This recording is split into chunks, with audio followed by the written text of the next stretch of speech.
राधे राधे दोस्तों, आज के इस वीडियो में हम बात करेंगे सावन मास की पुत्रता एकादशी के बारे में। श्रावण का महीना जो कि शिव जी को समर्पित है और विष्णु जी को समर्पित एकादशी का ये व्रत देखा जाए तो हरि और हर के मिलन का दिन है और इसलिए ये और भी विशेष है। पुत्रता एकादशी का व्रत रखने से संतान के कष्ट दूर हो जाते हैं, साथ ही इस व्रत के प्रभाव से पुत्र की प्राप्ति होती है। ऐसे में जानते हैं पुत्रदा एकादशी व्रत का मुहूर्त, पारण का समय और इस व्रत की कथा।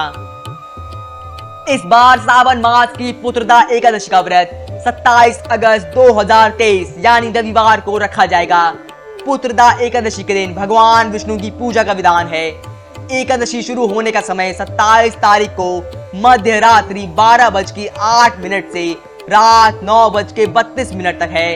पारण का समय 28 तारीख को सुबह 5:57 से 8:31 तक है।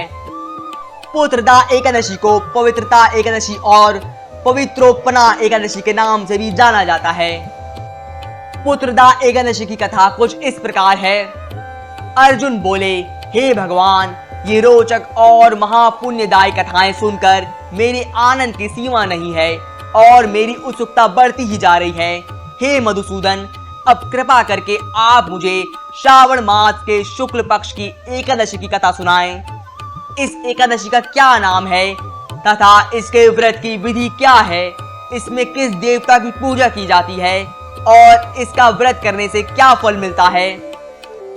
श्री कृष्णचंद्र बोले, हे पार्थ, श्रावण मास के शुक्ल पक्ष की एकादशी की कथा को सुनने मात्र से ही अनंत यज्ञ का फल मिलता है। हे अर्जुन, द्वापर युग के प्रारंभ में महेशमती नाम की एक नगरी थी। उस नगरी में महाजित नाम का एक राजा राज करता था।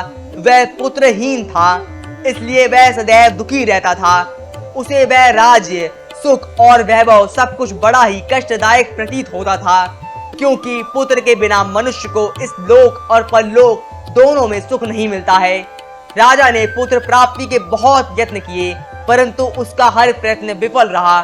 जैसे जैसे राजा महाजित वृद्धावस्था की ओर बढ़ता जा रहा था, वैसे वैसे उसकी चिंता भी बढ़ती जा रही थी। एक दिन उसने अपनी सभा को संबोधित करके कहा, ना तो मैंने अपने जीवन में कोई पाप किया है और ना ही अन्याय पूर्वक प्रजा से धन ही एकत्र किया है, ना ही कभी प्रजा को सताया है और ना कभी देवता और ब्राह्मणों का अपमान ही किया है। मैंने प्रजा को सदैव पुत्र की तरह पाला है, कभी किसी से द्वेष नहीं किया, सबको एक समान माना है। मेरे राज में कानून भी ऐसे नहीं हैं जो प्रजा में अनावश्यक भय पैदा करें। इस प्रकार धर्मयुक्त राज करने पर भी मैं इस समय भारी दुख पा रहा हूँ। इसका क्या कारण है, मेरी समझ में कुछ नहीं आ रहा है। आप इस पर विचार करें कि इसका क्या कारण है और क्या इस जीवन में मैं इस दुख से मुक्त हो सकता हूँ। राजा के इस दुख के समाधान के लिए मंत्री आदि वन को गए ताकि वहां जाकर किसी ऋषि मुनि को राजा की व्यथा बताकर कोई समाधान पा सके। वहां वन में जाकर उन्होंने श्रेष्ठ ऋषि मुनियों के दर्शन किए।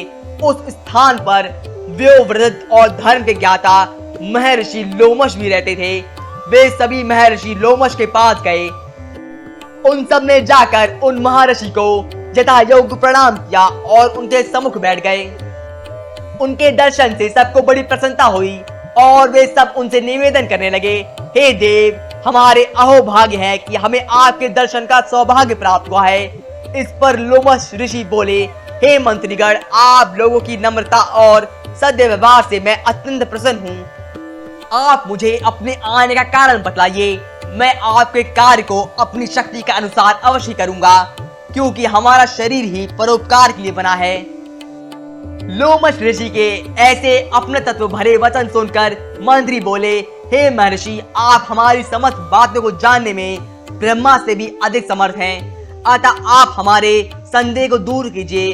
महेशमती नामक नगरी के हमारे महाराजा महाजित बड़े ही धर्मात्म भाव प्रजा वत्सल हैं। वह प्रजा को पुत्र की तरह धर्मानुसार पालन करते हैं, परंतु फिर भी पुत्रहीन हैं।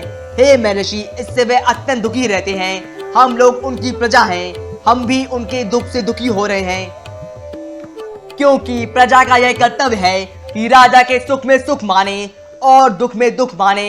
हमको उनके पुत्रहीन होने का अभी तक कारण प्रतीत नहीं हुआ है, इससे हम आपके पास आए हैं।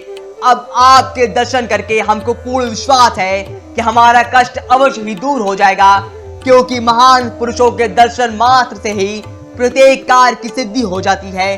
अतः अब आप हमें बताने का कष्ट करें कि किस विधि से हमारे महाराजा पुत्रवान हो सकते हैं।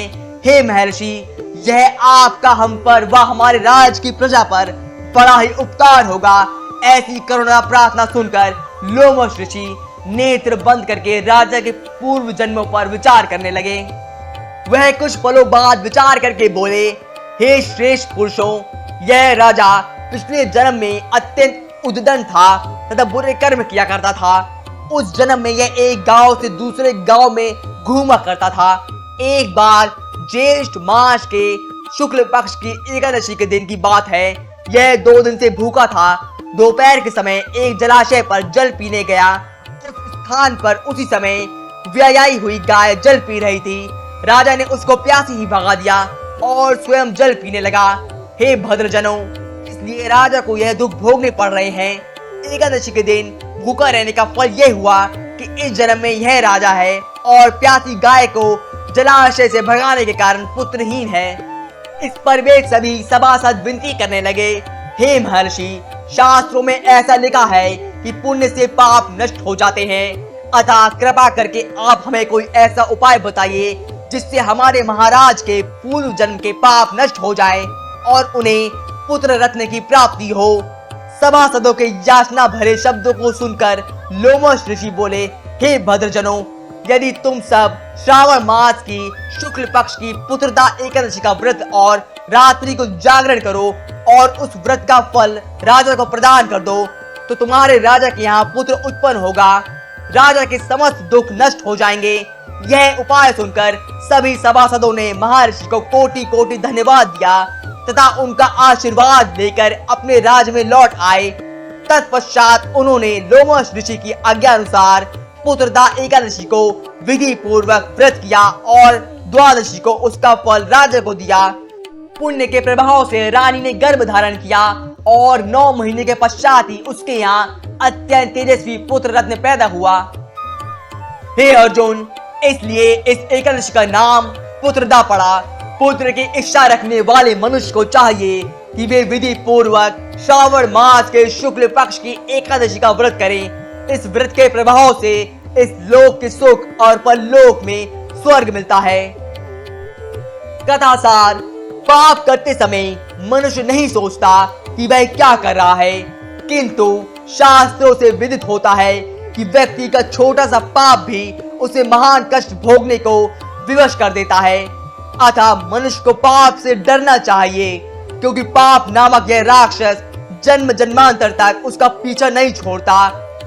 व्यक्ति को चाहिए कि सत्य व्रत का पालन करते हुए ईश्वर के प्रति पूरी निष्ठा रखे और यह बात सदैव याद रखे, किसी के दिल को दुखाने से बड़ा दुनिया में कोई पाप नहीं है। आशा करते हैं ये वीडियो आपको पसंद आया होगा। इसी तरह अगली वीडियो में मिलेंगे सनातन धर्म से जुड़े एक और दिलचस्प तथ्य के साथ। हमारे साथ जुड़े रहने के लिए चैनल को सब्सक्राइब करना ना भूलें और वीडियो को भी लाइक कर दें।